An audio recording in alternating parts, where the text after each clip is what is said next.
मैं एक ऐसे टॉपिक पे बात करना जा रहा हूं जिसपे आप लोगों को लेकर बहुत से क्वेश्चंस हैं। हाउ टू इम्प्रूव इंग्लिश, हम अपनी इंग्लिश कैसे अच्छी करें।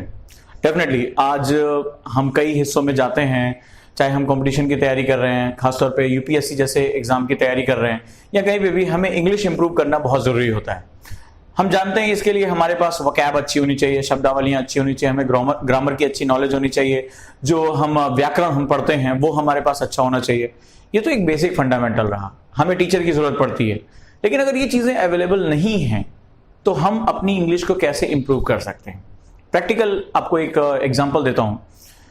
मेरी अपनी खुद की बात है, जब मैं फर्स्ट ईयर में गया तो मेरा जो रूम पार्टनर था इंजीनियरिंग में, तो वहां पर हमने देखा कि उसको बड़ी अच्छी इंग्लिश आती थी और मुझे उतनी अच्छी इंग्लिश नहीं आती थी। मैं बड़ा घबराया सा रहता था उसके सामने, ठीक है, और इस घबराहट में मेरा कॉन्फिडेंस बहुत डाउन रहता था।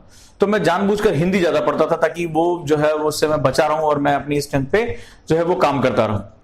काफी समय तक, 1 साल तक ये प्रोसेस चलता रहा। वो बढ़िया न्यूज़पेपर पढ़ता था, नॉवेल्स पढ़ता था और मैं बड़ा घबराया सा घूमता रहता था। बड़ा मेरा कॉन्फिडेंस उसके सामने हमेशा जो है वो डाउन रहता था।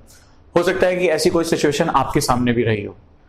फिर काफी प्रयासों के बाद भी मेरी इंग्लिश में कोई इंप्रूवमेंट नहीं आ पा रही थी, मेरी कोई रुचि नहीं आ पा रही थी। फिर एक मुझे मेथड मिला जहां से उसने मुझे काफी चेंज किया, काफी जो है उसमें इंप्रूवमेंट मेरे को आई, और मैं वो चीजें आपसे डिस्कस करना चाहता हूं। इंग्लिश जो है एक लैंग्वेज, एक भाषा है, और भाषा जो होती है वो माहौल पे डिपेंड करती है।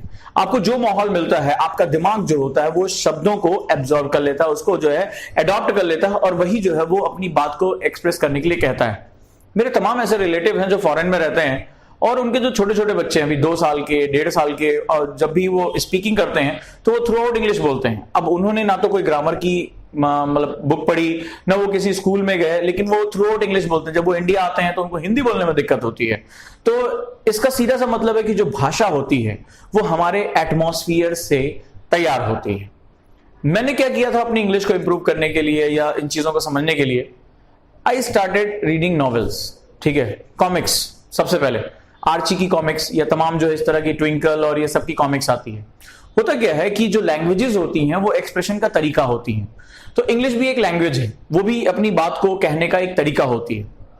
अब क्या होगा, जब आप कॉमिक्स पढ़ोगे तो कॉमिक्स में चित्र बने होते हैं। मान लो चाचा चौधरी आप पढ़ रहे हो या बिल्लू पिंकी पढ़ रहे हो इंग्लिश में, तो उसमें तुम्हें जो कैरेक्टर्स होंगे वो कुछ कहते हुए, एक्सप्रेस करते हुए नजर आ रहे होंगे।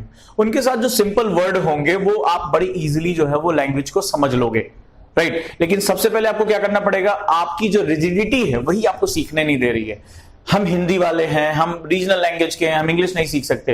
तो जब तक आपके अंदर ये बात रहेगी तब तक आप नहीं सीख पाओगे, या जब तक इंग्लिश को हवा के रूप में लोगे, अरे बाप रे ये तो अंग्रेजों की भाषा है, तब तक आप इसको नहीं सीख सकते। जिस दिन आप अपने दिमाग में इसको सेट कर लोगे कि ये एक एक्सप्रेशन का माध्यम है, जो मैं कहना चाहता हूं उसका तरीका है, और दुनिया में तमाम भाषाएं हैं, तो उसी दिन तुम्हारे लिए ये चीजें बहुत आसान हो जाएंगी, बहुत आसान हो जाएंगी। तो सबसे पहले अपना माइंडसेट चेंज करो कि इंग्लिश एक मात्र लैंग्वेज है एक्सप्रेशन का, और वो मुझे सीखना है, ठीक है, और उसके लिए मुझे ये मेथड्स अपनाने होंगे। आप कुछ कॉमिक्स लेकर आओ इंग्लिश में और उनको पढ़ने की कोशिश करो।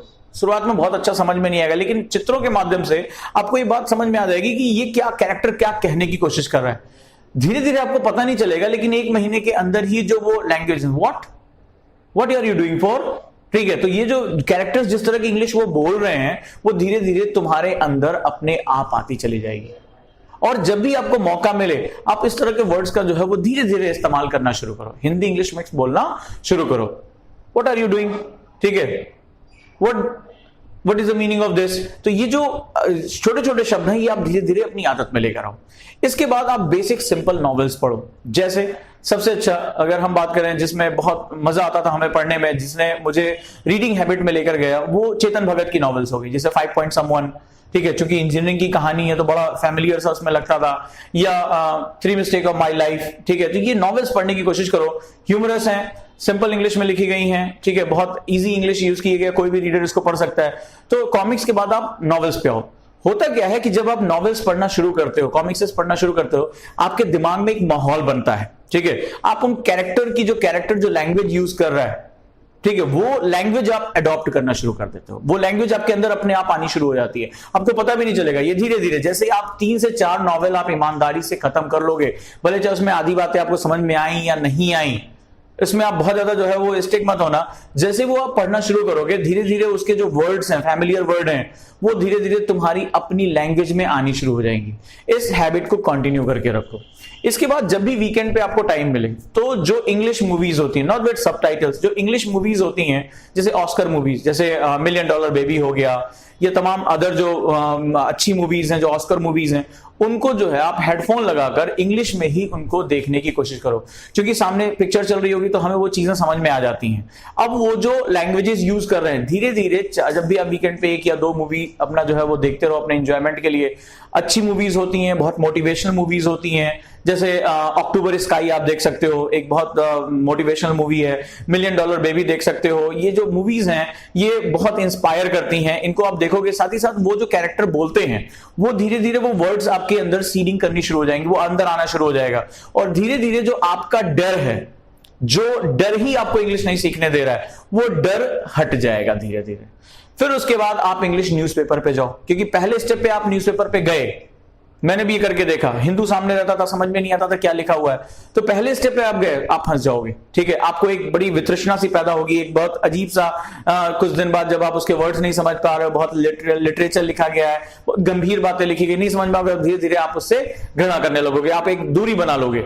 ये दूरी ही मिटाना है, क्योंकि ये दूरी जब मिट जाएगी तो आपको लगेगा अरे यार इंग्लिश तो बहुत ईजी एक लैंग्वेज है, ये मेथड जो है वो हमें एक्सप्रेस करना, और ढेर सारी जो वोकैब होती है, जो एक फियर फैक्टर है कि अरे नहीं शब्दावलियां बड़ी याद करनी, डिक्शनरी याद करनी पड़ेगी, नहीं, उसमें आपको लगेगा कि 50% वर्ड्स तो हम जनरली कॉमन आज हम यूज करते ही करते हैं।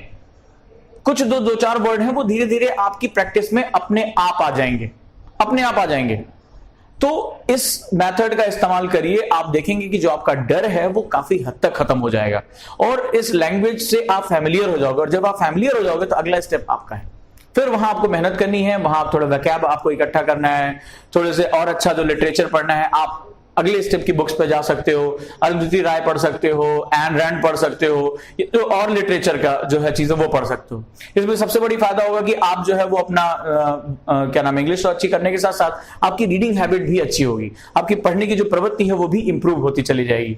तो जो मैंने आप लोगों को इंग्लिश के लिए बताया, सबसे पहला काम करिए, अपना माइंडसेट चेंज करिए। ठीक है, क्योंकि ये एक मात्र भाषा है, और भाषा किसी भी बात की अभिव्यक्ति का माध्यम है, method of meaning of expression है। तो आप जो है वो केवल अपने आप को एक्सप्रेस करिए, इसके अंदर से डर निकालिए। दूसरा, बेसिक नॉवेल्स खरीद के लेकर आइए, पुरानी ही खरीद लीजिए, और जब आप नॉवेल्स पढ़ेंगे, कैरेक्टर्स जो कह रहे हैं कार्टून्स के रूप में, वो उसके साथ आप कुछ शब्दों के साथ फैमिलियर हो जाएंगे। अगले स्टेप पे आप बेसिक नॉवेल जैसे चेतन भगत की पढ़ सकते हैं, या अगर सुखविंदर या इस तमाम जो इंडियन राइटर्स आज के समय में लिख रहे हैं, ह्यूमरस लिख रहे हैं, उनके साथ आप जा सकते हैं। बच्चों की जो नॉवेल्स आती हैं उनको आप पढ़ सकते हैं, लैंग्वेज बहुत ईजी रखी जाती है।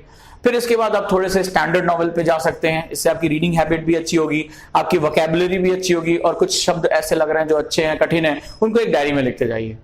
फिर इसके बाद जो अगला, आप वीकेंड्स पे जो है वो इंग्लिश मूवी देखिए, अगर सबटाइटल इंग्लिश में मिल रहा है, हिंदी में नहीं उसको डब करिएगा, इंग्लिश में उसको देखिए। ऑस्कर मूवीज देखिए जो आपको मोटिवेशन भी दें, और जो आपकी जो है उसको ध्यान से ईयरफोन लगाकर सुनिए, ताकि आपको वो वर्ड्स जो है वो एसिमुलेट हो। आप जब उसको देखिए तो आपके दिमाग में ये हो कि जो ये वर्ड्स यूज कर रहे हैं उनको हमें सीखना है। आप 2-4 दिन बाद देखोगे कि आपके अंदर चेंज आना शुरू हो जाएगा। और अवेयर रहिए कि आप जो है वो अगर 10 वर्ड हिंदी के बोल रहे हैं तो उसमें 3 से 4 वर्ड जो है इंग्लिश के डालने की कोशिश करिए। हो सकता है आपके साथ के लोग जो हैं वो हंसे आप पे। आपको दुनिया के लिए नहीं जीना है, आपको अपनी इंप्रूवमेंट के लिए जीना है, आपको आगे बढ़ने के लिए जो है वो जीना है। तो आप अपनी इंप्रूवमेंट पे ध्यान दीजिए कि शुरुआत में मैं 4 वर्ड यूज कर रहा हूं, फिर 5 वर्ड, फिर 6 वर्ड, स्टेप बाय स्टेप आप चलते जाएंगे, और धीरे धीरे एक समय आएगा, फिर आप हिंदू पर जाइए, टाइम्स ऑफ इंडिया पे जाइए, आपका जो डर है आज से 4 से 5 महीने बाद वो पूरी तरीके से खत्म हो जाएगा। आपको एक इंटरेस्ट आना शुरू हो जाएगा। जब आप अपनी इंप्रूवमेंट देखेंगे कि मैं जो है वो 5 वर्ड यूज करने लगा, 6 वर्ड यूज करने लगा, आपको खुद ही मजा आएगा। और फिर जो है आप वर्ड्स इकट्ठा करना शुरू कर दोगे, उसकी ग्रामर को सीखोगे कि हम कैसे टेंस का यूज कर सकते हैं, कैसे जो है ग्रामर का यूज कर सकते हैं। तो उसके बाद धीरे धीरे आपका दायरा बढ़ता जाएगा, और एक समय ऐसा भी आएगा जब आप पलट कर देखोगे और हंसोगे कि इस चीज के लिए मैं इतना डरा करता था, और इस चीज के लिए मैंने अपनी इंप्रूवमेंट को रोक रखा था। लेकिन फर्स्ट स्टेप बहुत जरूरी है, पहला कदम उठाना बहुत जरूरी है। तो पहला कदम यहां उठाइए। ये मैंने करके देखा, मुझे बहुत बेनिफिट हुआ, मेरा वो डर जाता रहा, और मेरा वो कॉन्फिडेंस जो लौट के आया। उसके बाद पेपर प्रेजेंट करना, उसके बाद जो है वो इधर उधर जाकर बातचीत करना, डिबेट्स में पार्टिसिपेट करना, ये सब छोटी बातें हो गई थी। लेकिन जब तक मैं वो डर पार नहीं कर पाया था, जब तक मैं उस हेजिटेशन से नहीं निकल पाया था, तब तक वो मेरे लिए लगता था कि ये हरकुलियन टास्क है, बहुत बड़ा जो है, कुछ बहुत खास लोग होते हैं जो इंग्लिश बोलते हैं। ये सब सेकेंडरी चीजें हैं। तो अपने अंदर एक माहौल पैदा करिए, कोशिश करिए कि इंग्लिश के वर्ड आप सुन सकें। तमाम एप्स आ चुकी हैं, जिन एप्स के माध्यम से आप अपने फोन में जो है वो डाउनलोड करके आप कान में डालकर उसको सुन सकते हैं। जब वो दिमाग के अंदर बार बार वो वर्ड रन करेगा तो डेफिनेटली आपको धीरे धीरे वो उसकी सीडिंग हो जाएगी आपके अंदर, जो आप उसको बहुत ध्यान से समझ सकेंगे। इसके बाद एक बुक आती है सलाम चाउस की, अगर आप इसके आगे जाना चाहते हैं। सलाम चाउस की बुक है जो हिंदी में लिखी गई है इंग्लिश सीखने के लिए। बहुत प्यारी किताब है और उन बच्चों के लिए है जो बिल्कुल इंग्लिश नहीं जानते। सलाम चाउस की बुक 2 जो है वो वॉल्यूम में आया करती थी, अब तो शायद उन्होंने 1 कर दिया है। तो उसमें जो उन्होंने हिंदी मीडियम के स्टूडेंट के लिए उन्होंने बहुत बेसिक बताया रखा है कि कैसे आप वर्ब का यूज करेंगे, कैसे नाउन का यूज करेंगे, वोकैब कैसे बढ़ा सकते हो, और धीरे धीरे करके आप स्टेप बाय स्टेप आप अंदर जाएंगे। तो दोस्तों, जितनी भाषाएं आप सीखेंगे उतना ही आपके लिए अच्छा है, उतना ही आपका ज्ञान आपका बढ़ेगा, आप बड़े पैमाने पर काम कर सकोगे। तो इस मेथड को आप अपनाइए और आप खुद मुझे 3 से 4 महीने बाद आप बताएंगे कि आपकी बहुत इंप्रूवमेंट हुई। मैं भी उस डर से गुजरा हूं, मैं भी उसी अंडर कॉन्फिडेंस से गुजरा हूं, और उसके बाद मैंने अपने आप में चेंज करके जो है वो कॉन्फिडेंस गेन किया। तो आपको ये वीडियो कैसा लगा, मेरा प्रयास कैसा लगा, जरूर कमेंट में बताएं। अगर ये वीडियो अच्छा लग रहा है तो इसको ज्यादा से ज्यादा दोस्तों तक शेयर करें। इसको केवल सब्सक्राइब करके रोकिए मत, क्योंकि ये एक पॉजिटिविटी है, एक परिवर्तन का एक शुरुआत है, तो ये ज्यादातर दोस्तों तक जाना चाहिए। तो दोस्तों, अपने इस गाइड को विदा दें उजांग को। फिर किसी आपकी किसी नई समस्या का समाधान के साथ मैं आपके सामने प्रस्तुत होऊंगा। नमस्कार, थैंक यू।